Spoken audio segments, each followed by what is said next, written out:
Thank you so much for coming back to watch Secret Sauce with Chris. If you're old here, then thank you so much for supporting. If you're new here, then you already know what you gotta do. Like, comment, and subscribe. Today we're going to be making a Latin fan favorite. Something that most or many have in your refrigerator right now. So why don't you stay and watch?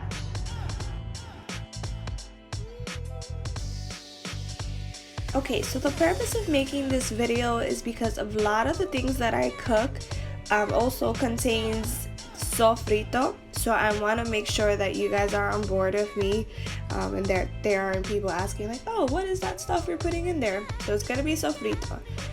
Now I'm only going to be making a small batch. It's just for this video. So what I have here is cilantro. I have culantro too, which I heard it was called coriander. I'm not sure, don't quote me. I have sweet peppers, green peppers, red peppers, and garlic.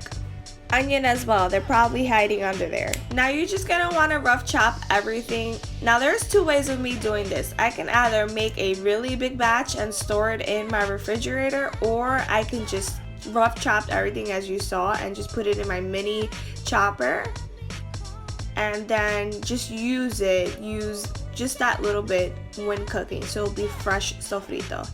So this is where I like to stop processing mine.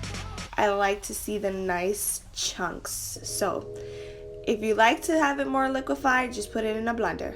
So I know we all do it a little different. Some people add some tomatoes, some add some olive oil, some maybe don't add the things that I've added.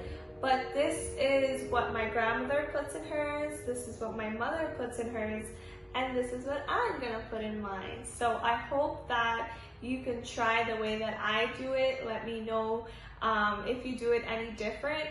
How do you store your sofrito? So see, I put it in a airtight sealed jar. In the refrigerator it goes. A lot of people also puts it in ice cubes trays, and they put it in ice trays. It becomes then an ice cube. They take it out and then cook with it, frozen, then it melts. I don't know how I feel about that, because how many cubes do you put in food? Do you put one? Do you put three? Because I know when I put sofrito in my food, it's always more than just that one spoon.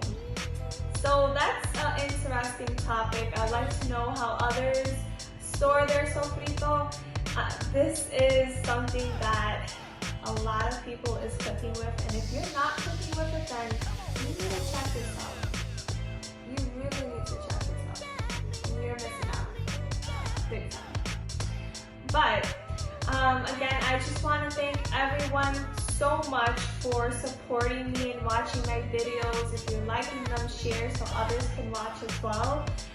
Stay tuned, because I'm probably going to have something really special to show you guys next. So you don't want to miss out.